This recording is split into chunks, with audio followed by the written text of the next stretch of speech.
on ne peut pas vraiment parler des crypto-monnaies de manière générale. À l'heure actuelle, il y a à peu près 10 000 cryptos actifs en circulation. Et il faut bien garder en tête que 99% d'entre eux ne sont pas très intéressants. Au mieux, ce sont des projets trop jeunes qui pourraient disparaître du jour au lendemain et sur lesquels on ne va pas forcément aller se positionner. Donc il vous en reste une centaine qui, elles, sont intéressantes. Dans cette centaine-là, vous en avez 2 qui émergent, qui sont les cryptoactifs historiques, donc Bitcoin et Ethereum. Ces deux-là, ce sont clairement des projets d'avenir. Il y a une très forte probabilité qu'elles soient encore là dans 5, dans 10 ans et qu'elles aient pris de la valeur entre aujourd'hui et dans 5 ou 10 ans. Et puis vous avez le reste, 90, 100 projets, qui peuvent avoir des potentiels extrêmement intéressants, vraiment très prometteurs, mais qu'il faut plutôt considérer un peu comme des startups. C'est-à-dire que certaines d'entre elles deviendront les Google et les Facebook de demain, et d'autres vont disparaître dans les mois ou les années qui viennent.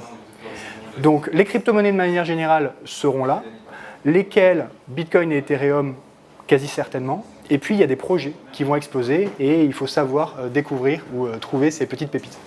Il y a d'une part les cryptoactifs qui répondent à un besoin particulier, spécifique.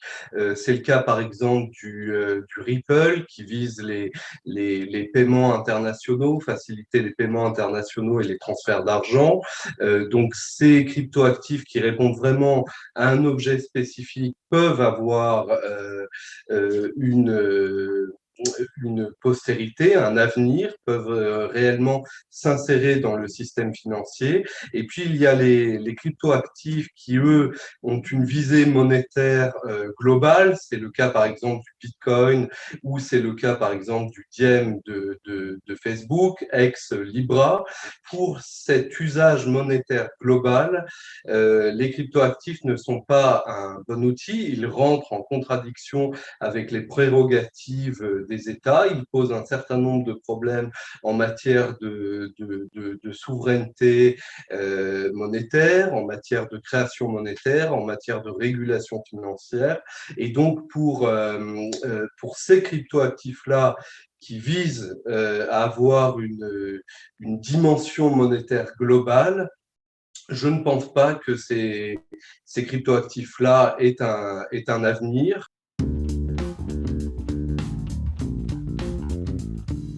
Alors le problème, c'est que ça dépend de quel risque on se parle. Si on prend le risque financier, c'est-à-dire la volatilité et l'évolution brutale des prix, ça, clairement, les crypto-monnaies sont risquées. On y reviendra, mais c'est pour cela que lorsque vous investissez, il faut être prudent, mettre une petite portion de son capital, parce qu'on peut faire x5, x10, mais on peut aussi faire moins 80%. De ce point de vue-là, c'est une réponse assez claire. Après, si vous parlez d'autres risques, par exemple le risque technologique, en réalité, un Bitcoin, par exemple, le réseau Bitcoin, est beaucoup plus résilient que vos systèmes bancaires traditionnels. Le Bitcoin a tourné depuis l'année 2010, fin d'année 2010, sans aucun problème, donc depuis plus de 11 ans, alors que chaque année, vous avez des soucis, des banques connaissent des soucis ou des systèmes de paiement interbancaires connaissent des problèmes qui vous empêchent de payer ou qui font que vous êtes prélevé 2 fois. Et ce type de problématique, vous ne l'avez pas aujourd'hui sur le réseau Bitcoin. Donc, de ce point de vue-là, il est plus sécurisé. De la même façon, si on considère des pays qui ne sont pas de la zone euro, mais des pays qui ont vu leur monnaie nationale perdre fortement de sa valeur, on peut penser au Liban, à l'Argentine ou au Venezuela, eh bien pour les populations de ces pays, un actif numérique comme le Bitcoin est justement un placement plus sûr. Quand bien même il est volatile, il est toujours plus sûr que la monnaie nationale.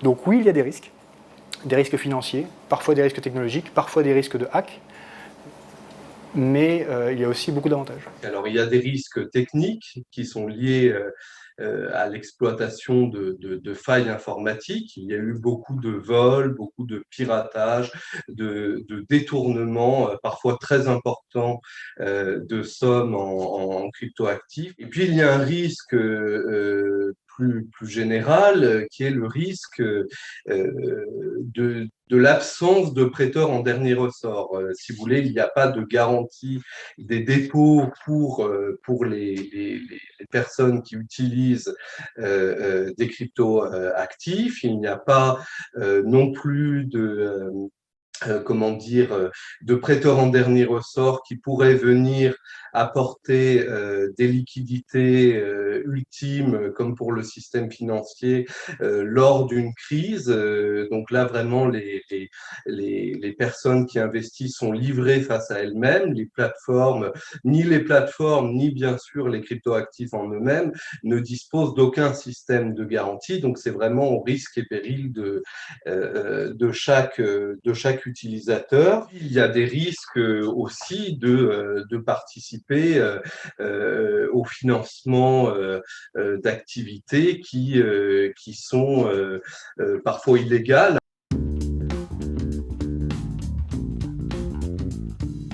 Aujourd'hui, une épargne bien gérée ou un portefeuille d'investissement bien géré intègre forcément des cryptos. Ça nous paraît inconcevable aujourd'hui de ne pas aller bénéficier de ces actifs-là. En revanche, il ne faut pas le faire n'importe comment. Ce sont des actifs très risqués. On l'a dit, x5, x10, oui, mais aussi moins 80%. Donc si vous avez 10 000 euros en crypto en début d'année, vous pouvez avoir pour l'équivalent de 2 000 euros en fin d'année. Il faut en avoir conscience. Donc la première règle, c'est de ne pas investir plus que ce que vous êtes capable de perdre. Généralement, ça veut dire 5 à 10% de votre patrimoine net. Vous avez 15 000 euros sur vos livrets d'épargne, vous pouvez en investir 1 500 euros en crypto. La deuxième règle, c'est d'investir sur le temps long. Cette volatilité dont on parle, que l'on trouve beaucoup dans les médias, elle s'efface à long terme. C'est-à-dire que toute personne qui a investi dans le Bitcoin dans le passé et qui a attendu au moins 3 ans a réalisé une plus-value. Donc le temps long, ça veut dire 3, 4 ou 5 ans pour s'assurer de maximiser ses chances d'avoir un bénéfice et de ne pas tomber dans une période justement basse pour les cryptos. Et le dernier élément, c'est le choix des actifs sur lesquels se positionner. On en a parlé juste avant. Bitcoin et Ethereum sont des fondamentaux. Et dès lors que vous allez vouloir aller sur des actifs plus risqués, plus jeunes, il faut vous faire accompagner, il faut parler à des experts, il faut comprendre cet écosystème et comprendre ce dans quoi vous investissez.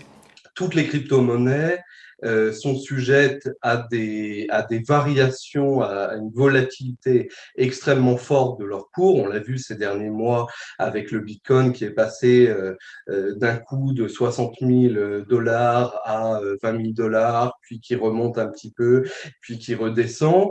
Donc, il ne faut pas oublier que beaucoup de personnes se font ruiner dans ces mouvements brutaux d'extrême volatilité.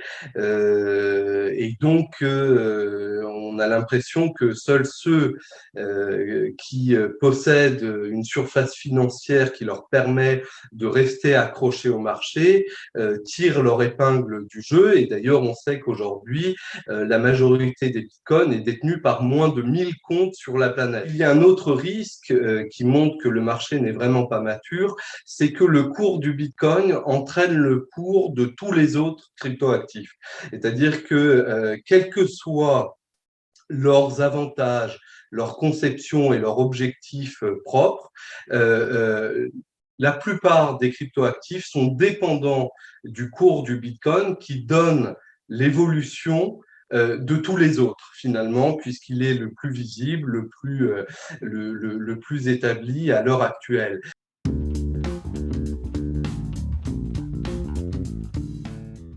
Oui.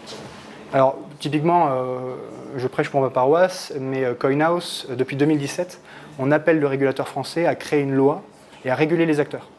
Donc on a été le premier acteur enregistré par l'autorité des marchés financiers en début 2020. Et ça nous semble être fondamental si on veut démocratiser l'accès à ces cryptos.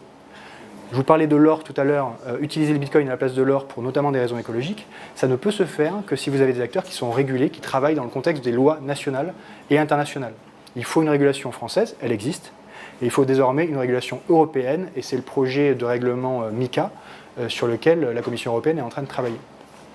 Donc oui, clairement, il faut une régulation pour protéger les épargnants, des arnaques et des fausses promesses. Il faut une régulation pour limiter l'utilisation des cryptos dans le cadre de blanchiment d'argent ou de financement du terrorisme. Elles sont peu utilisées pour cela, mais il y a quand même des cas marginaux qui arrivent. Donc oui, il faut que les cryptos intègrent la régulation traditionnelle, mais sans remettre en question les innovations qu'elles apportent. Il y a vraiment 3 enjeux en matière de régulation.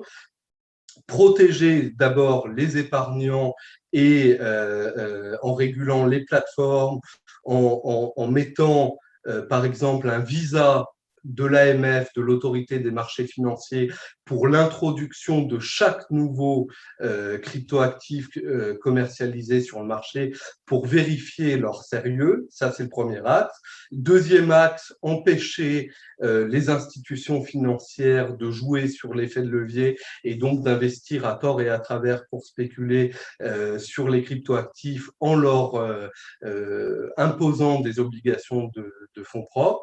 Et troisième régulation nécessaire, mettre en place des systèmes qui font que pour les mêmes risques, la régulation doit être la même. Et pour les mêmes usages, la régulation doit également être la même. Donc, si l'usage d'un cryptoactif, c'est de payer des biens et des services, et bien comme pour l'ensemble des moyens de paiement, il doit être soumis à la TVA, aux plus-values. Il ne doit pas y avoir de système de paiement parallèle, fut-il en cryptoactif.